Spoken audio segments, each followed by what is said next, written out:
Aujourd'hui, on est accueilli à l'hôtel Mouratoglou à Biot, à Sophia Antipolis, qui accueille toute la semaine le French Riviera Open, qui est un tournoi de tennis fauteuil. C'est la 8e édition cette année et depuis 3 ans, la GFIP travaille avec le French Riviera Open, le FRO, pour parler en fait de sport, de handicap et de travail, donc d'emploi. Une de nos grandes valeurs à l'Académie, déjà, c'est la diversité. On a des personnes vraiment de tout horizon, culture et nationalité, et donc favoriser l'insertion nous paraît important aussi sur la question du handicap. Alors aujourd'hui, le sujet, c'est le recrutement inclusif. Donc nous allons accueillir nos partenaires France Travail, Cap Emploi, Mission Locale, pour accompagner les entreprises à réfléchir sur comment recruter des personnes en situation de handicap de façon fluide et travailler sur les compétences, le recrutement de compétences, et de mettre en place des modalités de compensation. Quand on parle inclusion, ça veut dire quoi? Il faut faire une différence entre l'égalité, l'équité et l'inclusion. Il faut savoir que l'inclusion, c'est un choix. Et donc, c'est un choix de l'entreprise pour recruter autrement. Ça permet de recruter de nouveaux talents, des personnes qu'on n'aurait peut-être pas imaginées au début et qui correspondent parfaitement aux besoins de l'entreprise. Il faut savoir que chaque entreprise, de plus de 20 salariés, ils ont une obligation d'emploi, d'employer 6% de leur personnel qui a une reconnaissance administrative du handicap.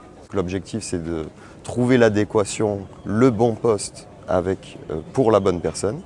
Mais il reste toujours beaucoup de chômage par rapport aux personnes en situation de handicap. On dit qu'il y a 2 fois plus de chômage parmi ces personnes-là. Et dans les Alpes-Maritimes, on est à peu près à 9000 personnes en situation de handicap, demandeurs d'emploi inscrits à France Travail. Dans un monde aujourd'hui où on est en pénurie parfois de candidats, aller chercher des CV qui sont peut-être un peu plus compliqués parce qu'avec des trous, avec des périodes un peu non travaillées, n'empêche pas en fait les personnes d'avoir des compétences. En 2023, nous avons un taux de BOE, de bénéficiaires d'obligation d'emploi, de 9,30%. Et nous avons plus de 14 000 postiers en situation de handicap. Donc nous sommes les premiers entre entreprises en termes d'employabilité des gens en situation de handicap. Et lorsqu'il y a des recrutements, lorsqu'on fait des recrutements, on a toujours un œil attentif sur le recrutement des personnes en situation de handicap en leur proposant un accueil, un parcours et avoir un dispositif inclusif pour bien les intégrer dans notre entreprise. On peut utiliser tout le système qui existe à France Travail pour des aides de retour à l'emploi, avec des formations en amont. On a ce qu'on appelle la POE, la période opérationnelle préparatoire à l'emploi. On propose aussi l'immersion. Donc l'intérêt, c'est de pouvoir aller 1 jour à 3 semaines en entreprise. Alors pour le demandeur d'emploi, vérifier que l'entreprise lui correspond, parce que c'est important, et pour l'entreprise, de voir que la personne s'intègre et qu'elle correspond bien aux besoins de l'employeur. Notre objectif avec France Travail, Cap Emploi, c'est de dynamiser les recrutements auprès des employeurs. 3 situations différentes.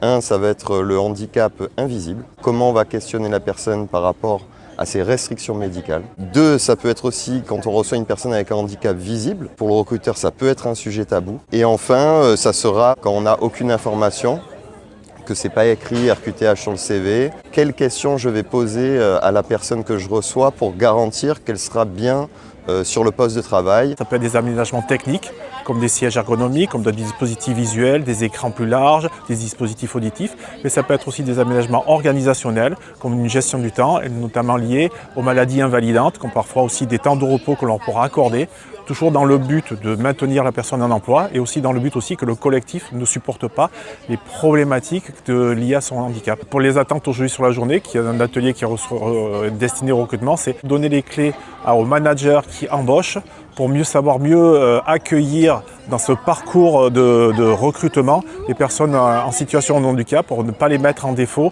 Le pôle service à la personne, c'est un réseau qui regroupe une 60aine de structures d'aide à domicile dans toute la région Provence-Alpes-Côte d'Azur. On doit être à peu près à pas loin de 15% de personnes RQTH qui travaillent dans l'aide à domicile. On travaille sur les gestes et postures pour éviter de se faire mal au dos, etc. Malheureusement, il y a des situations où on n'a pas d'autre choix que la rupture. Et donc c'est là que c'est intéressant au PSP, avec notre convention de partenariat avec la GFIP, c'est qu'on travaille sur des pistes de solutions pour éviter la rupture qui est en fait le licenciement. Le tournoi propose de sensibiliser les entreprises au tennis fauteuil. C'est une expérience très enrichissante qui permet de comprendre peut-être plus finement ce que peuvent être les problèmes de mobilité et comment on peut appréhender ces choses-là. Et ça a toujours beaucoup d'effet dans l'entreprise, ce type de manifestation, de sensibilisation.